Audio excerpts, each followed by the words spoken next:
भिया ओम नमः सिद्धेभ्या ओम नमः सिद्धेभ्या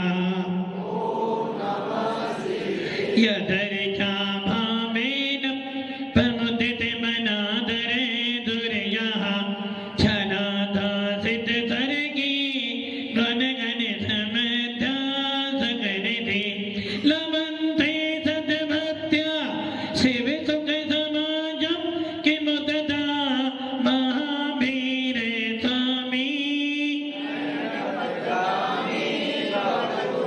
महावीर स्वामी नयन प्रतिगामी भवतु मे महावीर स्वामी नयन प्रतिगामी भवतु मे गुरुवाह बंधनो नित्यं ज्ञान दर्शन नायका चारित्राणां गंभीरा मोक्ष मार्गोपदेशिका पंच परमेश्वरी भगवान की एक आदिनाथ भगवान की अंतिम सत्संगपति भगवान महावीर स्वामी की आचार्य श्री कुंद कुंद भगवंत की आचार्य श्री विमल सागर जी महाराज की आचार्य गुरुदेव सनमती सागर जी महाराज की 3 करोड़ मुनि राजाओं की द्वाद सांजनवनी माता की बड़ी परम पूज्य आचार्य गुरुदेव श्री सुंदर सागर जी महामुनिराज की समस्त आचार्य संघ की भव्य आत्माओं अंतिम तीर्थेश भगवान महावीर जिनका पावन शासन काल चल रहा है और ऐसे भगवान महावीर जिनकी देशनाओं को सुनते सुनते हमको ना जाने कितने सारे दिन बीत गए और दिन ही नहीं बीते ना जाने कितने सारे साल निकल गए भगवान महावीर की वाणी सुनते सुनते। और यदि हम विचार करें इस पूरे विश्व के अंदर यदि भगवान महावीर का जन्म ना होता या भगवान महावीर अवतार ना लेते तो शायद इस पंचम काल में हमें वीतराग वाणी सुनने को नहीं मिलती। ऐसे भगवान महावीर जिनकी वीतराग वाणी हमें आज इस पंचम काल में भी सुनने को मिल रही है। जिन भगवान महावीर की वाणी सुनने के बाद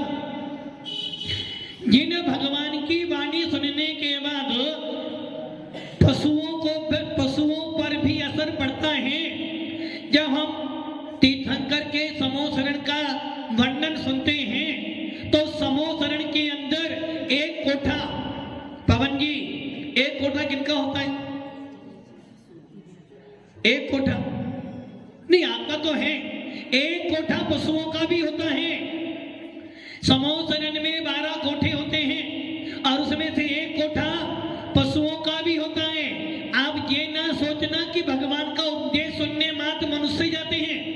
भगवान का उपदेश सुनने 3 गति के जीव तो जाते ही जाते हैं। देव भी जाते हैं, नारकी भी जाते हैं। नारकी भी जाते हैं ना, पवन जी नारकी जाते हैं ना? पंकज जी मना करने नारकी नहीं जाते हैं। अरे भैया नरकों में जाने के बाद नरकों से कोई निकल नहीं सकता जब तक आयु पूरी नहीं होगी। नरकों से निकलने के लिए सामर्थ्य भगवान में भी नहीं है। यदि भगवान चाहे कि हम तुम्हें नरक से निकालने तो कोई तुम्हें नरक से नहीं निकाल सकता। जब तक आपकी आयु पूरी नहीं होगी जब तक आप नरक पर्याय नहीं छोड़ सकते। भगवान के समोसरण में देव गति के जीव होते हैं, तिर्यक गति के जीव होते हैं और हम जैसे मनुष्य भी पाए जाते हैं। उस भगवान की सभा में जो तिर्यक होते हैं उन तिर्यकों में शेर भी बैठा है, गाय भी बैठा है, हाथी भी बैठा है, बिल्ली भी बैठी है और चूहा भी बैठा है। जबकि बिल्ली चूहे का किसका बैर है? किसका बैर है? बिल्ली चूहे का बैर है। और आपका बिल्ली का तो बैर मात्र चूहे से है और चूहे का बैर बिल्ली का बैर चूहे से है, चूहे का बैर सांप से, कीड़े मकोड़ों से है, और सांप का बैर किसका है, किससे है, मोर से। जब मोर आता है तो सांप भाग जाता है। और शेर का बैरी कौन है, शेर का बैरी कौन है, गाय भी हो सकती है, हिरण भी हो सकती है, आपका बैरी कौन है, बिल्ली का बैरी तो मात्र चूहा ही है, तुम्हारा बैरी कौन है, चूहा भी है, बिल्ली भी है, शेर भी है, मनुष्य भी, देव भी है। मनुष्य एक ऐसा व्यक्ति है जिसका हर किसी से बैर है। किंतु मैं आता हूं, जैन व्यक्ति का बैर किसी से, जैन व्यक्ति का बैर किसी से नहीं होना चाहिए, क्योंकि प्रतिदिन सवेरे सवेरे बोलते हो मैत्री भाव जगत में मेरा सब जीवों पर नित्य रहे, बोलते हो, बोलते तो हैं महाराज, किंतु मानते ही क्या कह रहे हो, संसार में जितने भी जीव हैं उनसे मेरा मित्रता का व्यवहार होना चाहिए, किंतु आपका अपने घर में ही, आपका अपने घर में ही व्यवहार अच्छा, और जिसका व्यवहार खराब है वो कभी मोक्ष मार्ग पर नहीं बढ़ सकता। इसलिए कहावत है लौकिक कि भैया पहले व्यवहार सुधार, क्या सुधारो, जिनका व्यवहार खराब होता है उसके घर के मांगलिक कार्यक्रम में कोई नहीं आता है, जिसका व्यवहार खराब होता है उसके घर में कोई दुख आ जाए तो व्यक्ति कोई आता नहीं है, और जिसका व्यवहार खराब होता है उससे कोई बातचीत करना पसंद नहीं करता है। और जिनका व्यवहार अच्छा होता है, जिनका व्यवहार अच्छा होता है, बिना बुलाए लोग एक बुलाता है 100 पहुंच जाते हैं। जिनका व्यवहार अच्छा होता है वो अपने आप उनके सुख दुख में व्यक्ति तैयार हो जाता है। इसलिए आचार्य भगवंत कह रही है व्यवहार अच्छा बना, और यदि तेरा व्यवहार अच्छा होगा तो साधु संत तुझे बुला लेते हैं। इसलिए सबसे पहली सीढ़ी अपना व्यवहार अच्छा बना। और व्यवहार अच्छा कब बनेगा धर्मेंद्र जी, व्यवहार अच्छा कब बनेगा, नजरिया अच्छा होगा, जब व्यवहार अच्छा होगा। कि तू नजरिए को अच्छा करने के लिए तेरे पास ज्ञान अच्छा होना चाहिए, बिना ज्ञान के तेरी दृष्टि अच्छी नहीं हो सकती, बिना ज्ञान से तेरा व्यवहार अच्छा नहीं हो सकता, और जिसका ज्ञान अच्छा नहीं होगा वो कभी भी अपनी आत्मा में निवास नहीं कर सकता है। इसलिए हमारे भागवतों ने, आचार्यों ने लिखा भैया कुछ भी कर मंदिर जाया ना जा, कम से कम दिन में एक बार स्वाध्याय तो कर। दुकान जाने के लिए तो समय है, बाहर घूमने के लिए तो समय है, किंतु अपनी जिनवानी माता को पढ़ने का समय, नरेंद्र जी नहीं है ना, दुकान पे जाने का समय है, नोट गिनने का समय है, परिवार को संभालने का समय है।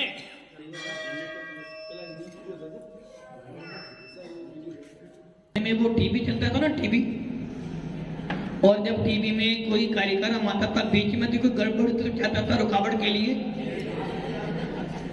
लिए, वैसे ही जब भी धर्म करोगे रुकावट तो, जब धर्म करोगे रुकावट आएगी। और जैसे ही रुकावट आई आदमी आप लोगों ने मैच देखा ना, मैच क्या होता है, मैच यदि प्लेयर अच्छा ना खेले तो 2-4 सड़ावक अपना उड़कर भाग जाते, वैसे ही धर्म सभा में ऐसा ही होता है, क्योंकि आज के समय में आदमी के पास हर चीज के लिए समय है। आज के परिपेश में व्यक्ति के पास हर चीज के लिए समय है, किंतु धर्म करने का समय नहीं है।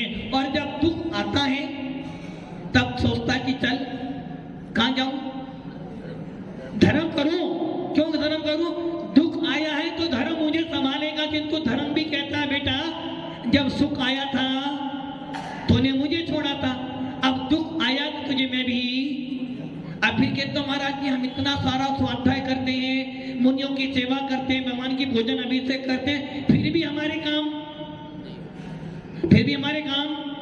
क्यों नहीं होते? जो कि आपके मन में धर्म का मतलब क्या है, जब दुख आ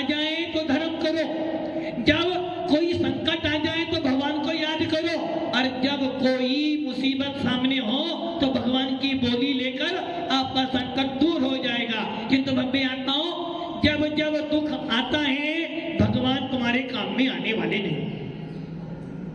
जब जब दुख आएगा भगवान तुम्हारे काम में आने वाले नहीं, और जब जब दुख आएगा कोई गुरु तुम्हारे काम में नहीं आने वाला, क्योंकि तुमने क्या किया? मिलावट। जब तुम्हारे पास सुख था, जब तुम्हारे पास आनंद था, जब तुम्हारे पास सारी सुविधाएं थी, उस समय आपने क्या किया? धर्म में थे, समय निकालकर कहां डाला? कहां डाला? विषय कसायों में डाला। यदि आपको अभी समाचार टेलीफोन आ जाए, मोबाइल पर समाचार आ जाए कि भैया दुकान पे ग्राहक खड़ा, क्या करोगे आप? क्या करोगे? दुकान जाओ। अभी अभी समाचार आ जाए कि फलाना फलाना रिश्तेदार आया, क्या करोगे आप? धर्म को छोड़ने पहले मेहमानगिरी करने जाओगे। और यदि आपको ये मालूम पड़ जाए कि अभी अभी घर में बहुत सारा खजाना निकला है, क्या करोगे? और ये मालूम पड़े महाराज जी आ रहे हैं तो अरे भाई महाराज जी तो वो भी ले आएगा, ठीक दुकानदारी छोड़ना। तो आपने क्या किया? जब तुम्हें सुख मिला, आनंद मिला, पुण्य का दिन आया तो तुमने धर्म को भूल गए, और जब दुख आया तो भगवान छक्कर चढ़ाऊंगा, मेरा काम बन गया। और काम नहीं बना तो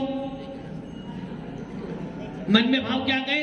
अरे छत्र भी गए और काम भी नहीं बना, और यदि काम बन गया तो फिर अगले दिन और डबल छत्र। ये ध्यान रख लेना, धर्म लोभ का कारण नहीं है, लालच का धर्म मत करो। यदि लालच से धर्म करोगे, लोभ से धर्म करोगे तो दुखी रहोगे। और आज का परिवेश ऐसा ही है, हर व्यक्ति धर्म तो करता है किंतु लोभ से करता है, ख्याति से करता है, पूजा के लिए करता है, अपने नाम के लिए करता है। जबकि ख्याति, पूजा, लाभ के लिए धर्म करोगे तो धर्म का फल मिलने वाला।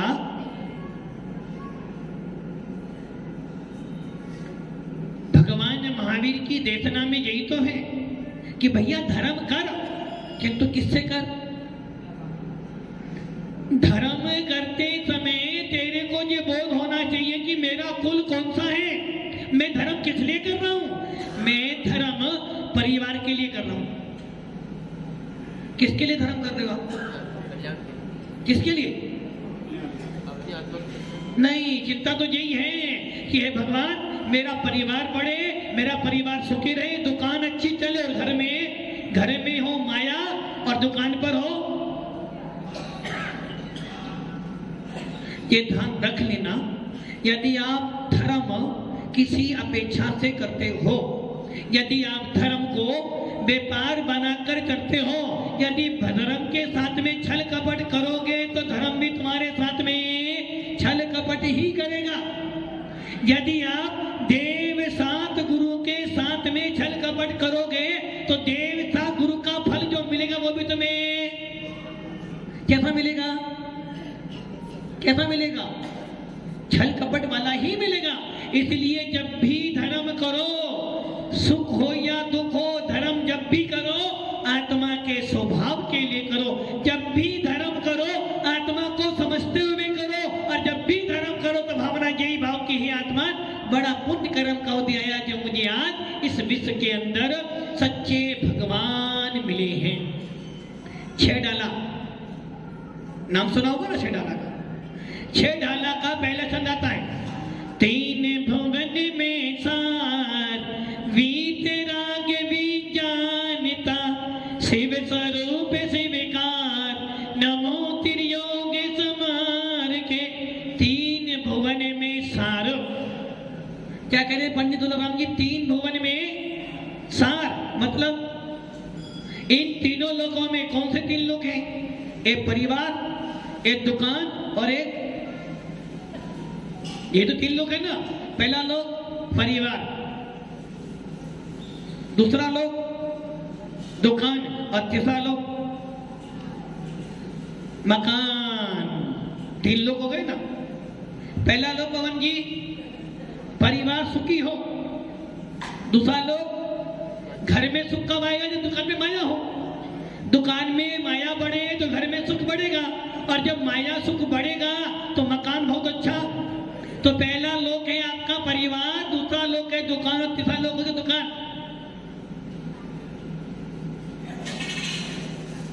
और कोई तो लोक नहीं है ना पंकज जी, यही लोग है ना? अच्छा यही तो लोग है।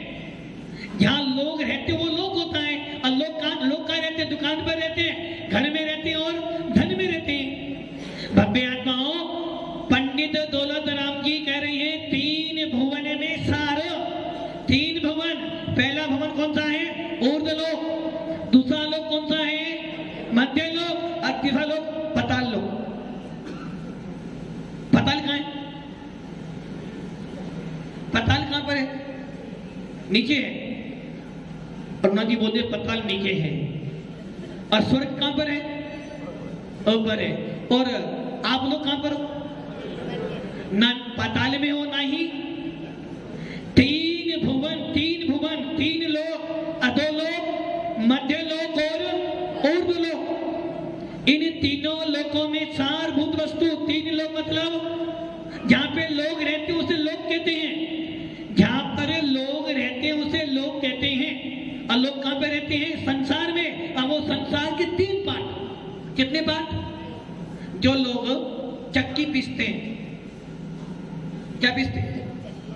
वनिता जी चक्की पीसी अभी? जमाना गया। पवन जी चक्की पीसी? रखी तो है अभी भी, रखी तो। चक्की में कितने पार्ट होते हैं? 2 पार्ट। और वो चक्की क्या कहती है? जो भी चक्की में जाएगा क्या जाएगा?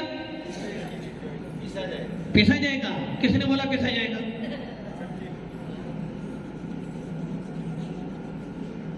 एक संत में कबीर दास जी, नाम सुना है ना?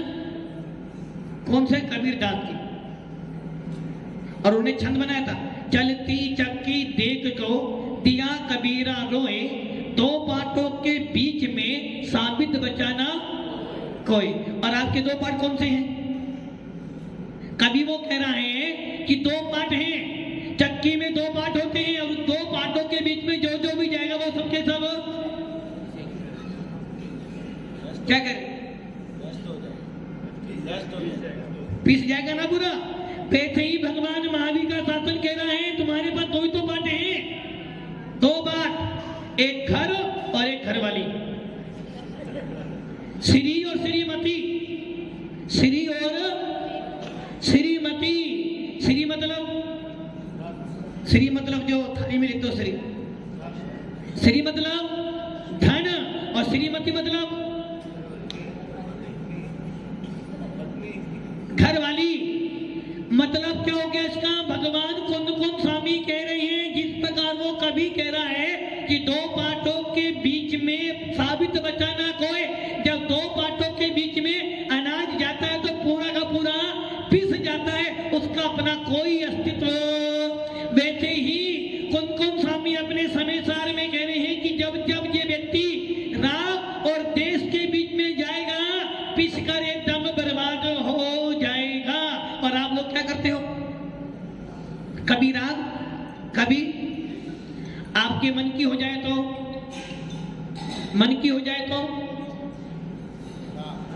पति देव तुम्हारी सुने तो अच्छा है ना, और पति ना सुने तो घर में निकले द्वेष। और यदि आपकी पत्नी आपको पीटे तो द्वेष, और अच्छा हलवा खिलाए तो राग। बस ये जो राग और द्वेष हैं, ये 2 वस्तुएं ऐसी जिसमें फंसकर ये जीव अपने संसार को बढ़ा लेता है। इसलिए आचार्य भगवंत कह रहे हैं कुंद स्वामी, वो कबीर क्या कह रहा था? 2 पार्टों के बीच में साबित बचाना कोई। उसी प्रकार ये व्यक्ति राग देश कर करके इतना ज्यादा अपने आप को भर लेता है कि उसको जिनेंद्र देव की वाणी सुनाई नहीं देती है। और आचार्य क्या कह रहे हैं? यहाँ पर 3 भुवन में सार, 3 लोक, अधोलोक, मध्य लोक और ऊर्ध्व लोक। अधोलोक में कौन रहते हैं? अधोलोक में 3 3 गति के जीव रहते हैं। कितने गति के जीव रहते हैं तो लोग में? 3 गति के जीव। नारकी भी रहते हैं, तिर्यंच भी रहते हैं और देव भी रहते हैं। अधोलोक कितना बड़ा है? 7 राजू। कितना राजू? 7 राजू है अधोलोक। असंख्यात योजनों का एक राजू होता है। ऐसे 7 राज्यों में अधोलोक है और 7 राज्यों में ऊर्ध्वलोक। लोक कितने थे? लोक कितने थे? 3। अधोलोक, मध्यलोक और ऊर्ध्वलोक। अरे तीनों लोकों में 7 राज्यों में अधोलोक है, 7 राज्यों में ऊर्ध्वलोक है। और पूरी तरह से नाड़ी कितनी ऊंची है? 14 राजू उत्तंग। अब बताओ मध्यलोक कहां गए? आपका नंबर कहीं है ही नहीं। आपका नंबर, आपका काम है बस धन कमा कमा के कहां दे दो? धन कमा कमा के कहां देते हो? घर में नहीं, घरवाली को। और वो घरवाली कहती तुम कमा कमा के लाते रहो, मैं रख रख कर। तो इसका मतलब क्या हुआ? किस प्रकार घर में तुम्हारा कोई मूल्य नहीं है पवन जी, कोई मूल्य नहीं है। फिर भी घर में क्या करे? रहना।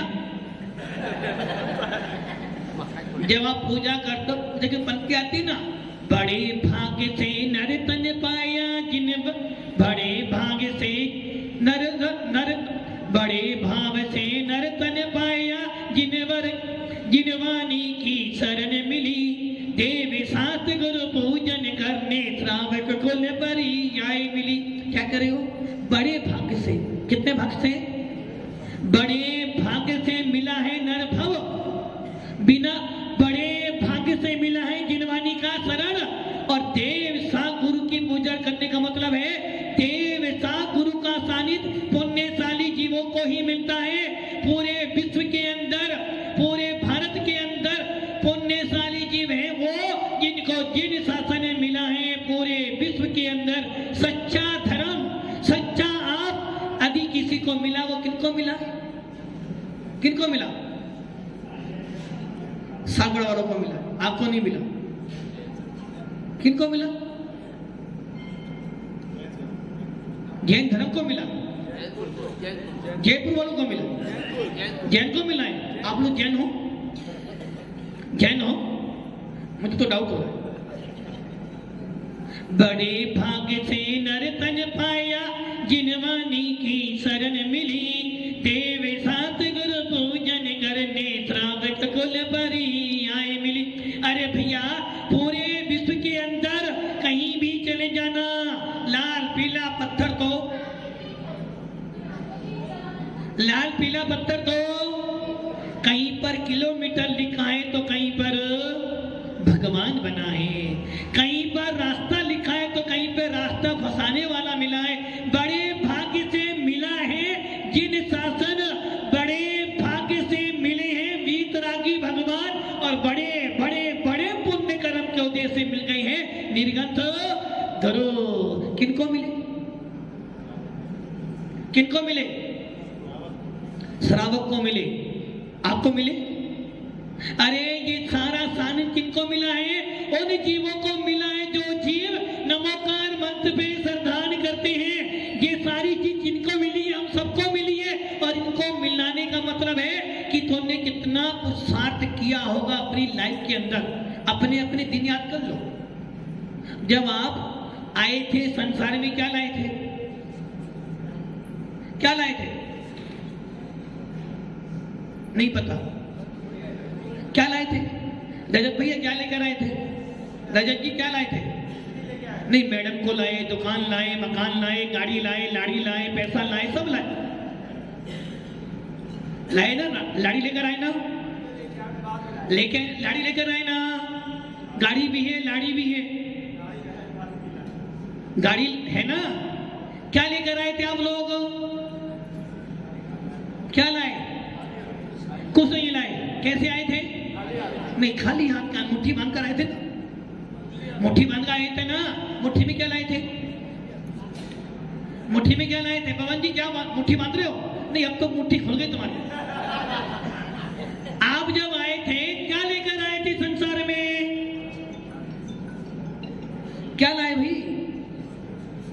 कुछ नहीं लाए थे, और अभी यार तुम्हारे पास कुछ भी नहीं है, अरे मैंने पहले बोला था ना, आपको अपने पुण्य पे श्रद्धा नहीं है। यदि आप धर्म सभा में बैठकर भी अपना उपयोग अन्य कहीं लगाओगे, सोच लेना कि तुम्हारा ये समय सारा का सारा बर्बाद हो जाएगा। और जब तुम्हारा मुसीबत आएगी ना, फिर तुमको ना महाराज जी कुछ कर दो, तुम्हारे बेटा तूने धर्म के साथ में खिलवाड़ किया था, अब धर्म तेरे साथ में भी। क्योंकि हमारे यहाँ एक कहावत है, जैसा कर्म करेगा वैसा फल देगा भगवान। क्या करे? जैसा कर्म करेगा वैसा फल भगवान देगा। तो तुम जैसा भी कर्म करोगे फल तो, इसलिए मैं बार बार कहता हूं, और साख मत ने बाहर रोका होगा, भावों में थोड़ा तो सुधार कीजिए, भावों में थोड़ा तो सुधार कीजिए, थोड़ा थोड़ा प्रभु जी का ध्यान कीजिए। आप धर्म में आने के बाद भी, दुकान मकान से आने के बाद भी घर में मंदिर में आते हो, साधु के पास बैठे हो और अपने परिणाम इतना गंदा कर लेते हो कि वो ही राग देश कर करके अपना अच्छा दिन भी खराब हो। क्या लाए थे? कुछ नहीं लाए थे, मुट्ठी खाली आए थे, खाली आए थे, मुट्ठी बांध कर आए थे, कुछ भी नहीं लाए थे। और यदि मान लो धर्म करते करते, देवता गुरु की पूजा करते करते भी आपकी मुट्ठी खाली हो तो क्या कहोगे? महाराज कुछ भी नहीं है, महाराज धर्म पद का कुछ मिला ही नहीं। अरे तुम लाए क्या थे? क्या लेकर आए थे तुम? और जब जाओगे तो नहीं, कुछ तो साथ में जाएगा, कुछ तो जाएगा, कुछ तो जाएगा। पवन जी कह रहे कुछ तो जाएगा महाराज। जो इतनी बड़ी महिला, इतनी बड़ी कोठी बनाई है, कम से कम थोड़ी बहुत तो सीट, थोड़ी बहुत तो जाएगी। मतलब कि आप ये मान रहे हो कि खाली हाथ मुट्ठी बांधे आया तो हाथ पसारे जाओगे ना, फिर भी कितना किसकी है? किसकी कितना है? महाराज जी एक पीढ़ी वाला काम तो होगा जी, अगली पीढ़ी के लिए थोड़ा सा। एक मकान तो है महाराज जी, एक मकान भी है, गाड़ी भी और एक लाड़ी भी है। महाराज जी मकान दो चाहिए, दो बेटे ना, दो मकान चाहिए, और गाड़ी भी और लाड़ी नहीं, एक की तो ला सकते हो ना, क्यों? अब आप ये विचार कर लो, तुम्हारे पास इतना तो है कि अपना जीवन आराम से निकाल सकते हो, उसके बाद भी चिंता किसकी होगी? और कमाना है, और कमाना है, और कमाना है। और जब आए थे, जब क्या लेकर आए थे? यदि वास्तव में देखो, जब आए थे तो आपके शरीर पे एक वस्त्र भी नहीं था। जब आप आए थे शरीर पर एक वस्त्र भी नहीं था, और जब जाओगे तो कोई वस्त्र, फिर भी अलमारी वस्त्रों से, फिर भी हर साल घर में इतना अनाज है कि आप साल भर तक आराम से खा सकते हो, फिर भी आगे के लिए और कमाने की।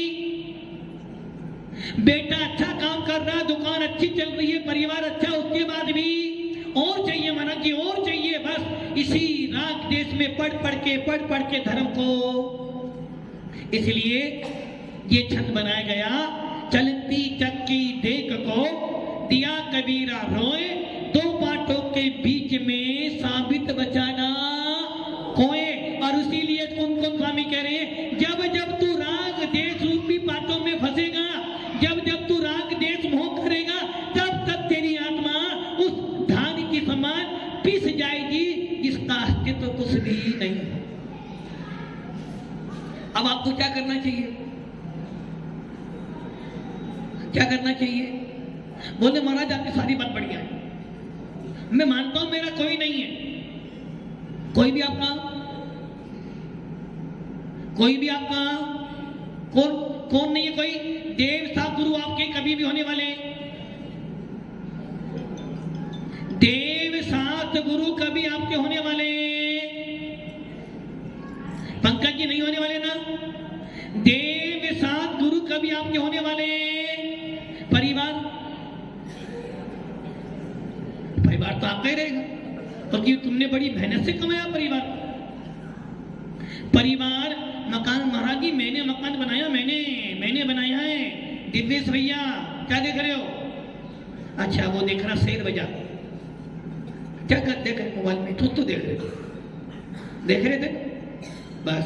मैंने क्या बोला था, ये मत समझ लेना कि हम धर्म में आकर भी धर्म में बैठे हैं। यहाँ बैठने का मतलब है आपका उपयोग अच्छा होना चाहिए। यहाँ बैठकर भी तुम्हारा उपयोग खराब हो रहा, समझे ना? कहीं ना कहीं तुम्हारे अति पाप कर्म का उदय है, क्योंकि तीव्र पाप कर्म के उदय में जिनवाणी सुनाई नहीं देती।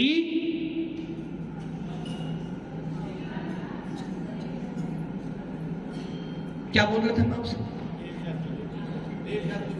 ये देवता गुरु क्या आपके लिए पर है, आपके तो नहीं है ना? अच्छा इतने लोग यहाँ बैठे जाता तो देवता गुरु किनके? आपके हैं पवन जी, आपके हैं? सोच लो, देवता गुरु आपके हैं क्या? चलो अभी पूछते। हाँ भैया अध्यक्ष जी कहाँ गए तुम्हारे? हाँ अध्यक्ष जी गुरु किनके हैं? समाज के, सही बैठ जाओ। हाँ धर्मेंद्र जी गुरु किनके हैं? सबके हैं। मकान किसका है?